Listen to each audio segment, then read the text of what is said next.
Hello student, स्वागत है आपका आईसीटी वर्चुअल क्लासेस में। मैं हूं कविता, आपकी बायो टीचर। उम्मीद करती हूं आप सभी अच्छे होंगे और स्वस्थ होंगे। तो क्लास स्टार्ट करेंगे अपना चैप्टर जिसमें हम बात कर रहे हैं बायोटेक्नोलॉजी की। बायोटेक्नोलॉजी में हम देख रहे हैं प्रिंसिपल एंड प्रोसेस को यहाँ पे, क्योंकि हमारे पास दो चैप्टर आते हैं यहाँ पे। एप्लीकेशन जो हमारा आएगा वो नेक्स्ट चैप्टर में आएगा। अभी प्रिंसिपल और प्रोसेस की बात चल रही है, तो बात करते हैं बायोटेक्नोलॉजी में हम पढ़ क्या रहे हैं। जैसे कि डे 1 से हम बात कर रहे हैं कि बायोटेक्नोलॉजी में बेसिकली हम किसी एक जीव का जीन निकाल करके किसी दूसरे जीव में डाल रहे हैं, यानी कि ट्रांसफर ऑफ जीन हम यहाँ पर देख रहे हैं। अब जैसे कि आपको ये प्रोसेस यहाँ पे दिखाई गई है, तो आप इमेजिन कर सकते हैं कि हमारे पास क्या यहाँ पर हम कर रहे हैं। ठीक है, अब प्रोसेस की अगर हम बात करें तो सबसे पहले हमने कहा प्रोसेस में पहला जो पॉइंट है that is isolation of DNA, उसके बाद फ्रेगमेंटेशन ऑफ डीएनए, उसके बाद जेल इलेक्ट्रोफोरेसिस, और उसके बाद हम बात कर रहे हैं यहाँ पर वेक्टर में कैसे ट्रांसफर किया जाता है जीन को। Transfer of gene into the vector. Vector में हमें जीन को जब यहाँ पे सेट करना है तो हम यूज करते हैं यहाँ पर वेक्टर को ट्रांसफर करने के लिए यूज करते हैं। क्योंकि बैक्टीरिया सेल के बारे में बात कर रहे हैं तो हम बात कर रहे हैं प्लाज्मिड के बारे में। क्या होता है वेक्टर, क्या होता है प्लाज्मिड, प्लाज्मिड के क्या कैरेक्टर होते हैं, रिस्ट्रिक्शन एंडोन्यूक्लियस क्या होते हैं, क्या होता है रिस्ट्रिक्शन मॉडिफिकेशन सिस्टम, ये सभी चीजें हम देख चुके हैं। साथ ही साथ हमने ये भी बात करी है कि कैसे हम अपने जीन ऑफ इंटरेस्ट को वेक्टर के अंदर इंसर्ट करते हैं, यानी कि प्लाज्मिड के अंदर इंसर्ट करते हैं। इसी के साथ हमने कुछ चीजें डिस्कस की है, जैसे कि पैलिंड्रोम साइट क्या होते हैं, ब्लंट एंड क्या होते हैं, स्टिकी एंड क्या होता है, इसके बारे में हम डिस्कस कर चुके हैं। ठीक है, एंड फाइनली हमने प्लाज्मिड के अंदर अपना जीन ऑफ इंटरेस्ट इंसर्ट यहाँ पे कर दिया है। एंड फाइनली हमने डीएनए लाइगेज को यहाँ पे ऐड किया है, जिससे कि फॉस्फोएस्टर बॉन्ड बन चुके हैं। और फाइनली हमारा जो प्लाज्मिड है हमारे पास हमारा जीन ऑफ इंटरेस्ट के साथ हमें मिल गया है। ठीक है, यहाँ तक की बात पूरी हो चुकी थी। बात चल रही थी नेमिंग ऑफ रिस्ट्रिक्शन एंडोन्यूक्लियस। कोई भी जो रिस्ट्रिक्शन एंडोन्यूक्लियस है उनके नाम कैसे रखे जाते हैं, क्योंकि रिस्ट्रिक्शन एंडोन्यूक्लियस हमने कहा हमें बैक्टीरियल सेल के अंदर से ही मिलते हैं। कुछ स्पेशल टाइप के एंजाइम्स होते हैं यहाँ पे, तो इनके नाम कैसे रखे जाते हैं। तो हमने कहा ये बैक्टीरिया के नाम पे ही इनके नाम रखे जाते हैं। जो बैक्टीरिया का नाम है, जो उसका स्ट्रेन है, उसी के नाम पे इनके नाम रखे जाते हैं। जैसे कि हमने कहा एग्जाम्पल लेते हैं एस्चुरेशिया कोलाई RY13। ठीक है, इसमें हमने कहा एस्चुरेशिया है जीनस और कोलाई है इसका कोलाई क्या है स्पीशीज है, और स्ट्रेन कौन सा इसका RY13 है। तो हमने कहा ये तीनों को हम क्या करते हैं, पहले सेपरेट करेंगे, जीनस स्पीशीज और स्ट्रेन में हम इसे डिटेक्ट करेंगे। उसके बाद हम देखते हैं कि जीनस का जो फर्स्ट लेटर होता है, पहला जो लेटर है, फर्स्ट वन लेटर जो है उसको हम लेते हैं।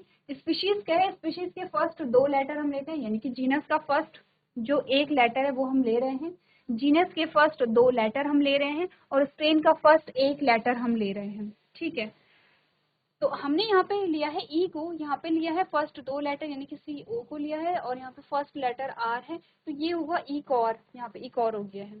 ठीक है, इकॉर 1 जिसके बारे में हम अभी तक बात कर रहे हैं, एक रिस्ट्रिक्शन एंडोन्यूक्लियस है, और जिसका यूज हमने बैक्टीरियल डीएनए को काटने के लिए और प्लाज्मिड को काटने के लिए किया है।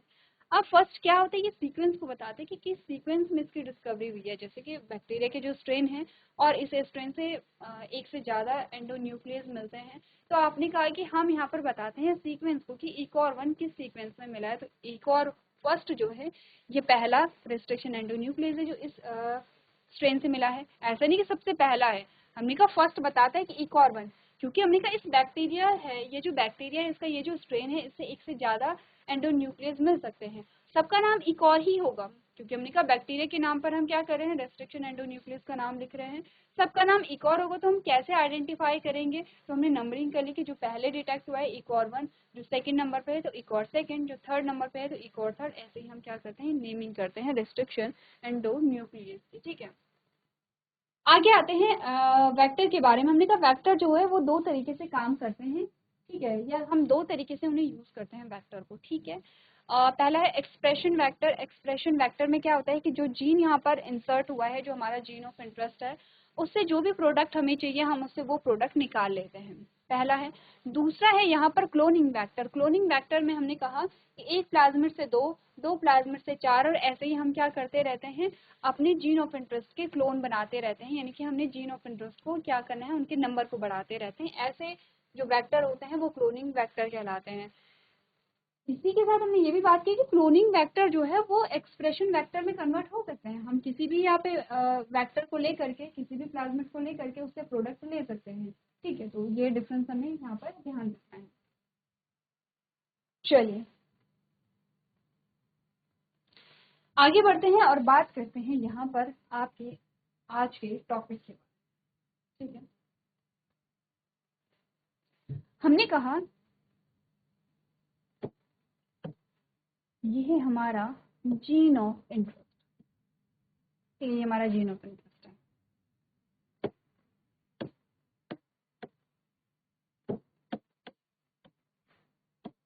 ठीक है, जीन ऑफ इंटरेस्ट है। और इस जीन ऑफ इंटरेस्ट को हमें डालना है हमारे प्लाज्मिड में, ऐसे करके। ठीक है, प्लाज्मिड में डालना है। आपने कहा दो चीजें हो सकती हैं। ठीक है, एक तो ये कि ये जीन ऑफ इंटरेस्ट इसमें क्या हो गया है, फिक्स हो गया है। तो हमने कहा कि ठीक है, जीन ऑफ इंटरेस्ट प्लाज्मिड में आ गया है। तो इधर देखते हैं, दो चीजें हो सकती हैं।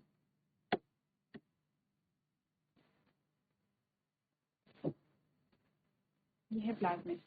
हमने कहा दो चीजें हो सकती हैं।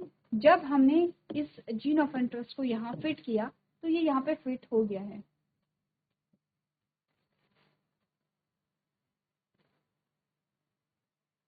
ये राउंड नहीं बना है तो हम थोड़ा सा राउंड बना लेते हैं।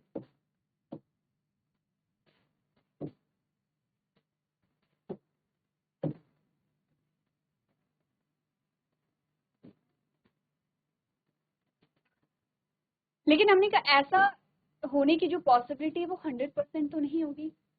मे बी ऐसा हुआ कि ये जो हमारा प्लाज्मिड था ये ओपन हमने किया, रेस्ट्रिक्शन एंडोन्यूक्लियस से हमने काटा, लेकिन जीन ऑफ इंटरेस्ट के फिट होने से पहले ये खुद ही बंद हो गए। ये जो स्टिकी एंड्स हैं ये आपस में क्या हो गए हैं, खुद ही क्लोज हो गए हैं।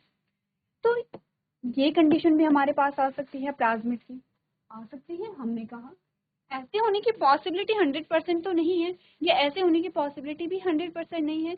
इनमें से कुछ भी हो सकता है। हमारा ये जो जीन ऑफ इंटरेस्ट है, जीन ऑफ इंटरेस्ट है, आपने कहा वो प्लाज्मिड में फिट हो भी सकता है, वो प्लाज्मिड में फिट नहीं भी हो सकते, क्योंकि जो पूरी प्रोसेस है वो माइक्रोस्कोपिक है।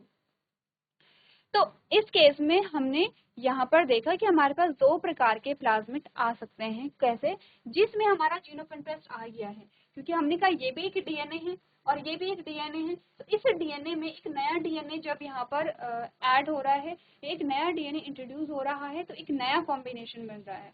और नए कॉम्बिनेशन को हम क्या कहते हैं, रिकॉम्बिनेशन कहते हैं।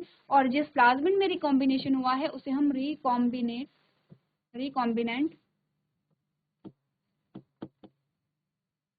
प्लाज्मिड कहेंगे। ऐसा होगा, रिकॉम्बिनेंट प्लाज्मिड। और जिस प्लाज्मिड में कोई जीन ऑफ इंटरेस्ट आया ही नहीं है तो उसको हम क्या कहेंगे यहाँ पे, नॉन रिकॉम्बिनेंट प्लाज्मिड।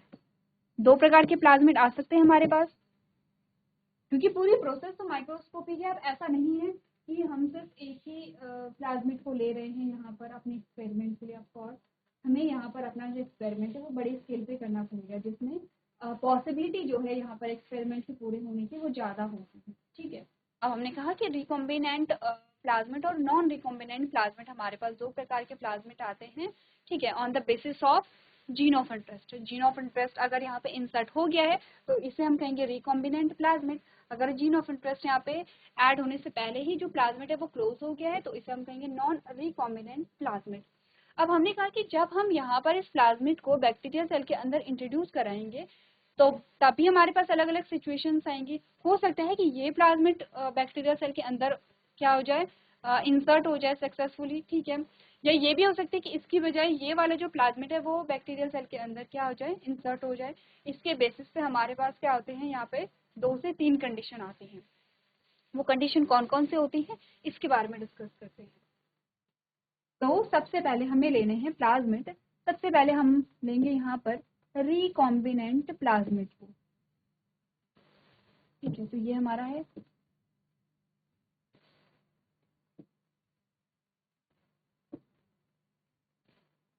और उसके बाद हम लेंगे यहाँ पे नॉन रिकॉम्बिनेंट प्लाज्मिड। ठीक है, इतनी तो हमें पता है। तो क्या मैं इसे लिख दूं, यह है रिकॉम्बिनेंट प्लाज्मिड, आरपी का मतलब है रिकॉम्बिनेंट प्लाज्मिड, और ये है नॉन रिकॉम्बिनेंट प्लाज्मिड। ठीक है, शॉर्ट में हम लिख लेते हैं। इसके बेसिस पे हमारे पास क्या आती है, 3 टाइप की बैक्टीरियल सेल आएंगी।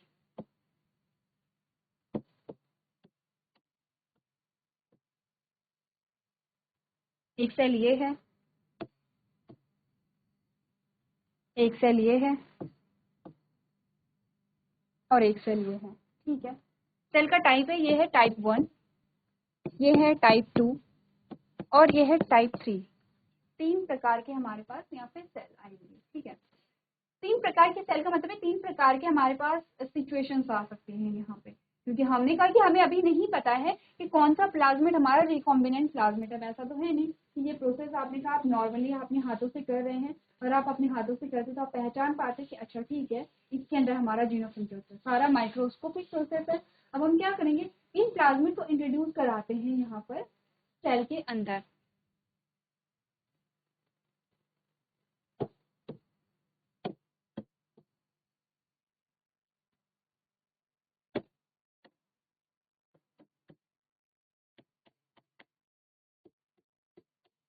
ठीक है, यहाँ पर हमने नंबरिंग कर दी फर्स्ट सेकंड थर्ड में। हमने कहा हो सकता है कि पहले प्रकार की एक ऐसी सेल हो सकती है कि जिसमें हमारा रिकॉम्बिनेंट प्लाज्मिड आ गया है। तो ये हमारा रिकॉम्बिनेंट प्लाज्मिड है।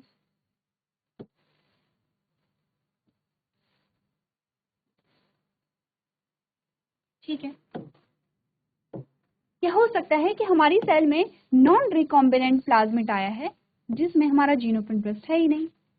यह हो सकता है कि यहाँ पर तीसरी प्रकार की एक ऐसी सेल होगी जिसमें ना रिकॉम्बिनेंट प्लाज्मिड आया है ना ही नॉन रिकॉम्बिनेंट प्लाज्मिड आया है, यानी कि प्लाज्मिड की एंट्री हुई ही नहीं है। ठीक है, तो इस केस में हमने कहा यहाँ पर कि हमारे पास 3 प्रकार के सिनारियो आ सकते हैं। अब हम ये सब क्यों पढ़ रहे हैं, क्योंकि हमने कहा हमें पता भी तो होना चाहिए कि हमारी सेल के अंदर जो वेक्टर हमने डाला है, जो प्लाज्मिड हमने डाला है, वो गया है या नहीं गया है, और अगर गया है तो उस प्लाज्मिड के अंदर हमारा जीन ऑफ इंटरेस्ट है या नहीं है, ये भी तो हमें पता करना है, ये भी तो हमें क्या करना है यहाँ पे श्योर करना है। ठीक है, तो 3 प्रकार की कंडीशन हमारे पास आती है, और इसी प्रकार से हम इन 3 प्रकार के कंडीशंस को, इन 3 प्रकार की कोशिकाओं को 3 प्रकार के नाम देते हैं। जैसे कि हमने कहा अगर हमारा प्लाज्मिड ट्रांसफर हो रहा है तो उस सेल को हम ट्रांसफॉर्मेंट सेल कहते हैं। तो इसे लिख दें, इसे हम लिख रहे हैं ट्रांसफॉर्मेंट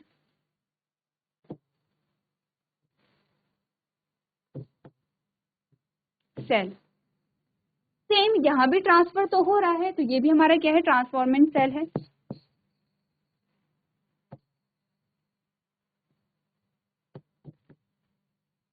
क्योंकि यहाँ पर कोई ट्रांसफर नहीं हुआ है तो ये नॉन ट्रांसफॉर्मेंट सेल है। क्या है ये, नॉन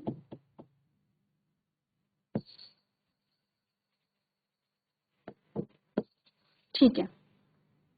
अब ये तो हमें समझ आ गया है कि ये अलग है, ये नॉन ट्रांसफॉर्मेंट सेल है, कोई ट्रांसफर इसमें हुआ नहीं है प्लाज्मिड का।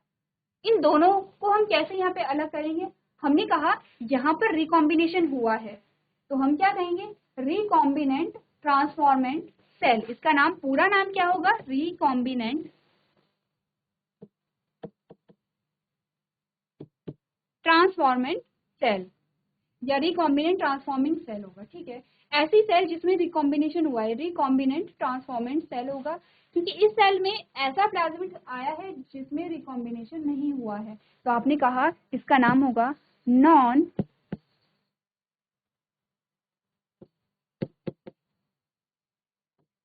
Recombinant transformant cell. ठीक है, और लास्ट क्या है हमारे पास, लास्ट हमारे पास है नॉन ट्रांसफॉर्मेंट सेल यहाँ पर आएगी। एक बार इतनी चीजें क्लियर कीजिए, इजी है, कुछ डिफिकल्ट नहीं है, यहाँ पर सिंपल सी चीजें हैं, आपको नाम समझने हैं, और नाम भी ऐसे हैं कि जो आप यूज करते हैं।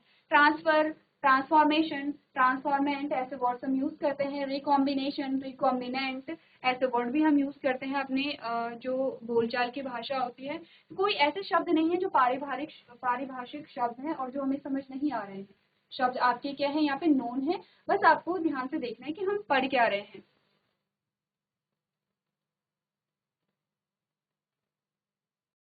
चलिए, अब ये तो हमें पता चल गया कि हमारे पास 3 प्रकार की सेल्स आई हैं। अब बात ये है कि हम पहचानेंगे कैसे कि हमारी जो सेल्स है एक्चुअली में हमारे काम की सेल तो यही है, रिकॉम्बिनेंट ट्रांसफॉर्मेंट सेल है।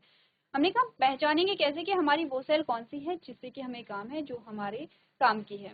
इसके लिए हम यहाँ पर यूज करते हैं सेलेक्टेबल मार्कर। एक नया टर्म इंट्रोड्यूस हुआ है अब यहाँ पर हमारे पास,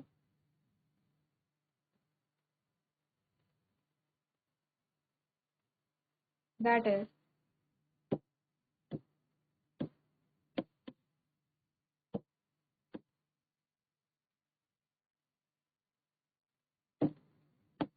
सेलेक्टेबल मार्कर।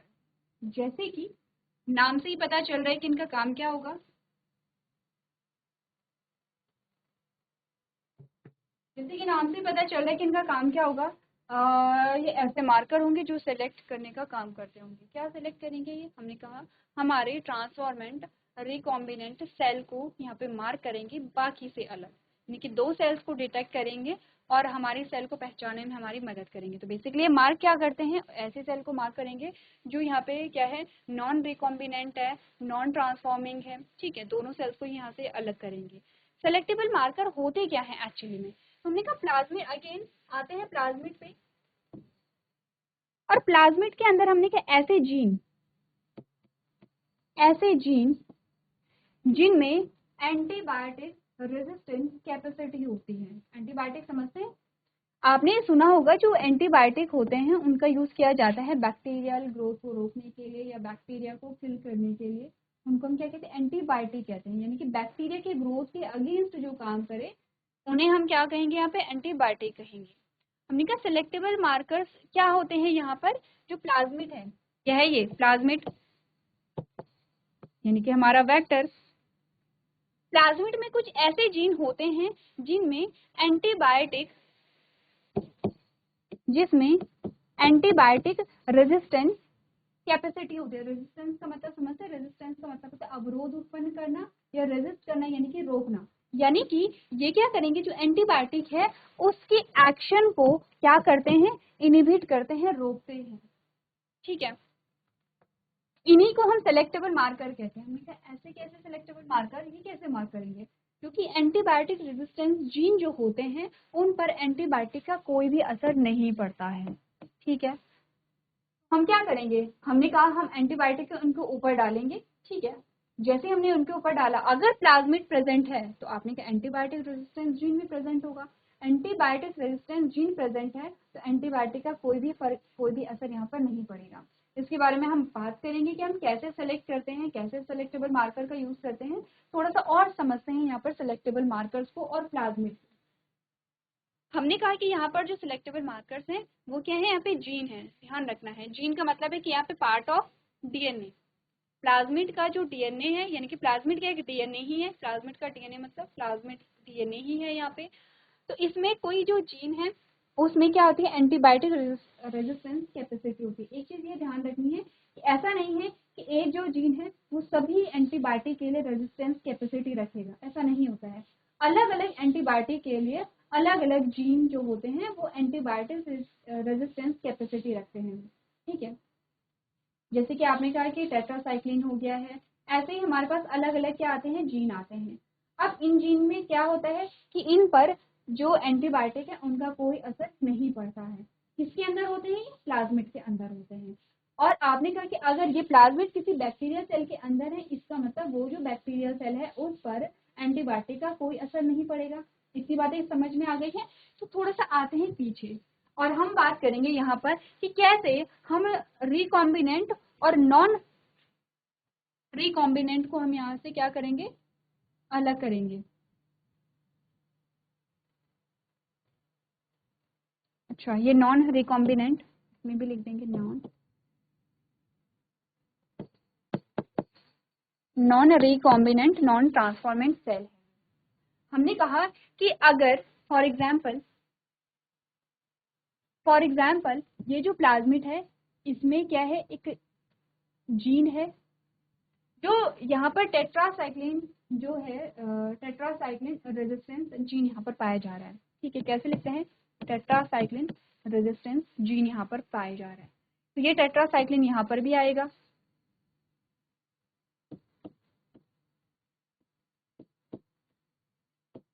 और ये टेट्रासाइक्लिन यहाँ पर भी आएगा, ठीक है। इतनी बातें क्लियर है। हमने कहा कि इस प्लाज्मिड के अंदर क्या है, टेट्रासाइक्लिन रेजिस्टेंस जीन है। मतलब जो एंटीबायोटिक है टेट्रासाइक्लिन, इसका इस प्लाज्मिड पे कोई असर नहीं पड़ेगा क्योंकि इस टेट्रासाइक्लिन के लिए रेजिस्टेंस जीन इसके पास है। अब हमने कहा ये प्लाज्मिड जब ट्रांसफर होगा और ये प्लाज्मिड भी जब ट्रांसफर होगा तो इसमें हम क्या करेंगे, हम टेट्रासाइक्लिन डालेंगे। इसमें भी टेट्रासाइक्लिन डाला, इसमें भी डाला और इसमें भी डाला। आपके अकॉर्डिंग वो कौन सी सेल है जो सर्वाइव कर जाएगी और वो कौन सी सेल है जिसकी डेथ हो जाएगी। ऑफ कोर्स आपको इतना समझ में आना चाहिए क्योंकि हम काफी दिन से ये चीजें पढ़ रहे हैं। तो अब हमें इतना पता चलना चाहिए कि जब यहाँ पर टेट्रासाइक्लिन डाली गई तो आपने कहा क्योंकि टेट्रासाइक्लिन रेजिस्टेंस जीन यहाँ पर था तो टेट्रासाइक्लिन का कोई असर नहीं हुआ, यानी कि ये जो सेल है ये कैसी है, लाइव है। आपने कहा जब टेट्रासाइक्लिन यहाँ डाला गया तो माना कि हमारा जीन ऑफ इंटरेस्ट इसमें नहीं है, लेकिन टेट्रासाइक्लिन रेजिस्टेंस जीन तो है, तो टेट्रासाइक्लिन का इस पे कोई असर नहीं पड़ा क्योंकि ये जीन क्या कर रहा है, रेजिस्टेंस कैपेसिटी को रखता है, तो ये सेल भी हमारी क्या है, जीवित है। लेकिन जब यहाँ पर हमने टेट्रासाइक्लिन को डाला, जब यहाँ पे टेट्रासाइक्लिन को डाला गया तो इस सेल की डेथ हो जाती है क्योंकि इसमें कोई प्लाज्मिड था ही नहीं जिसके पास यहाँ पे टेट्रासाइक्लिन रेजिस्टेंस कैपेसिटी थी। तो इस वजह से ये जो सेल है, इस सेल की क्या हो जाती है, यहाँ पे डेथ हो जाती है।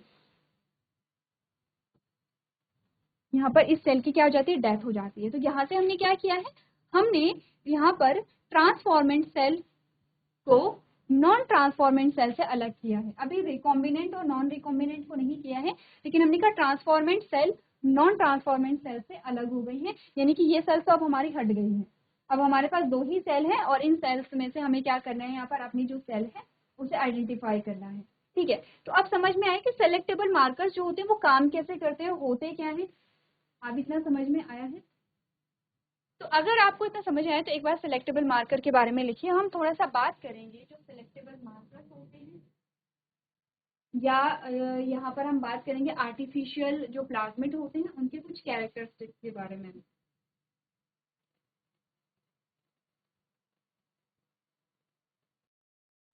अब हमें देखना ये कि सिलेक्टेबल मार्कर काम कैसे करते हैं। उसके लिए हमें बात करनी पड़ेगी एक प्लाज्मिड के बारे में, क्योंकि सिलेक्टेबल मार्कर प्लाज्मिड के अंदर ही होंगे। तो हमारे पास एक एग्जांपल आता है PBR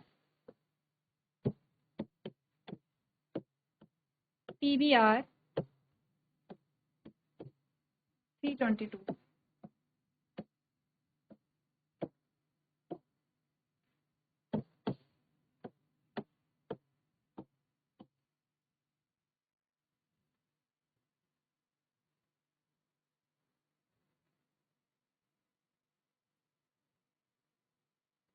ठीक है, PBR 322 एक प्लाज्मिड है और ये प्लाज्मिड कैसा है, आर्टिफिशियल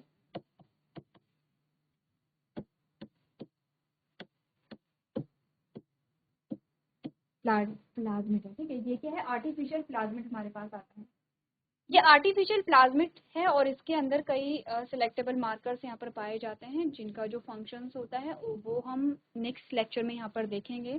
PBR 322 के बारे में थोड़ा सा आप लोग रीड करके लेकर के आएंगे, साथ ही साथ सिलेक्टेबल मार्कर तक की जो बात हमने कर लिया वहां तक आप अपने टॉपिक को क्लियर करके लेकर के आएंगे। तो आज के सेशन में हम इतना ही करेंगे। अभी तक क्लास में रहने के लिए आपका धन्यवाद।